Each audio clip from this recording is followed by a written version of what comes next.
Microsoft এক্সেলে spin button কিভাবে নিয়ে আসবেন। দেখুন আমরা এখানে ক্লিক করছি 98, 99, 100, 106, 7, আবার যদি এটা ক্লিক করি দেন কমাচ্ছি।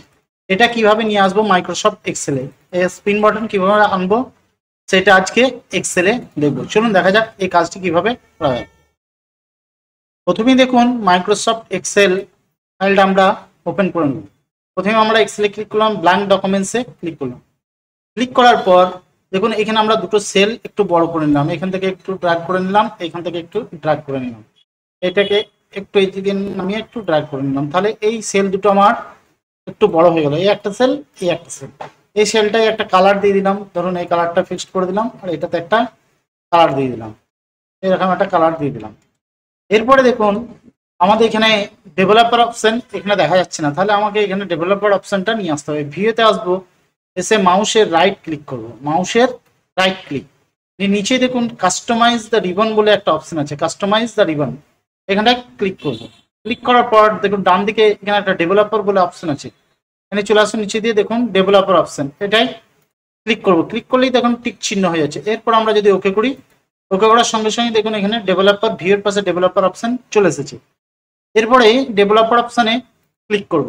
ক্লিক করার পর দেখুন এখানে ইনসার্ট বলে একটা অপশন, এই যে ইনসার্টে ক্লিক করব।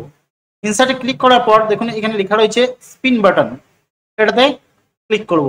তাহলে ডেভেলপারে ক্লিক করার পর ইনসার্টের পর স্পিন বাটনে ক্লিক করলাম। এরপরে এখানে ড্র করে নেব, এখানে একটু এঁকে নিলাম, তাহলে আমার এই যে উপর দিয়ে তীর চিহ্ন, নিচে দিয়ে তীর চিহ্ন ছবিটা চলে এলো। এরপরে এটাতে আমরা মাউস দিয়ে রাইট ক্লিক করব। রাইট ক্লিক করার পর আমরা চলে আসবো এখানে ফরম্যাট কন্ট্রোল বলে, যে ফরম্যাট কন্ট্রোল বলে অপশন আছে, ক্লিক করলাম।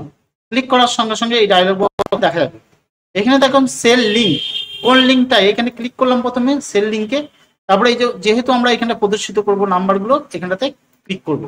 ক্লিক করলে দেখুন এই সেলটার অ্যাড্রেসটা আমার এখানে সেল লিঙ্কে চলে এলো। এরপরে কারেন্ট ভ্যালু পর্যন্ত দেওয়া আছে, ভ্যালু কত, ধরুন 50 ভ্যালু করলাম, নিয়ে ওকে ক্লিক করে দিলাম। ওকে ক্লিক করার পর দেখুন এখানে 50 ছোট্ট করে এসেছে। আমরা যদি এটাকে একটু সেটিং করে নিই, সেন্টার করে নিলাম এবং সাইজটা একটু বড় করে দিলাম, বড় হয়ে গেল। এরপরে যদি আমরা এখানটায় দেখুন ক্লিক করি, দেখুন নাম্বারটা চেঞ্জ হচ্ছে। আবার যদি নিচে দিয়ে ক্লিক করি দেখুন নাম্বারটা চেঞ্জ হচ্ছে। এইভাবে আমরা স্পিন বাটন এক্সেলের মধ্যে নিয়ে আসতে পারবো এবং বিভিন্ন ধরনের কাজ করতে পারবো। কিন্তু মনে রাখতে হবে এখানে ডেভেলপার অপশনটা অবশ্যই নিয়ে আসতে হবে। আপনারা দেখলেন ডেভেলপার অপশন কিভাবে আনলাম। প্রথমে দেখুন যদি ডেভেলপার অপশন না থাকে তাহলে ভিউতে রাইট ক্লিক করবেন, কাস্টম রিবনে ক্লিক করবেন, এখানে দেখবেন ডেভেলপার অপশনের টিক চিহ্ন থাকবে না, যদি না থাকে টিক চিহ্ন দিয়ে ওকে করে দেবেন, তাহলেই দেখবেন আপনার ডেভেলপার অপশনটা চলে আসবে এখানে। তারপরে এই কাজটা আপনারা সম্পন্ন করবেন, তাহলেই দেখুন আপনার অটোমেটিক নাম্বারটা আপনি এখানে এইভাবে ক্লিক করলে আপ অ্যান্ড ডাউন করতে পারবেন। যদি ভিডিওটা ভালো লাগে অবশ্যই লাইক করবেন, কমেন্ট করবেন, শেয়ার করবেন, চ্যানেল নতুন হলে চ্যানেলটি সাবস্ক্রাইব করবেন। ভিডিওটা দেখার জন্য আপনাকে অনেক অনেক ধন্যবাদ।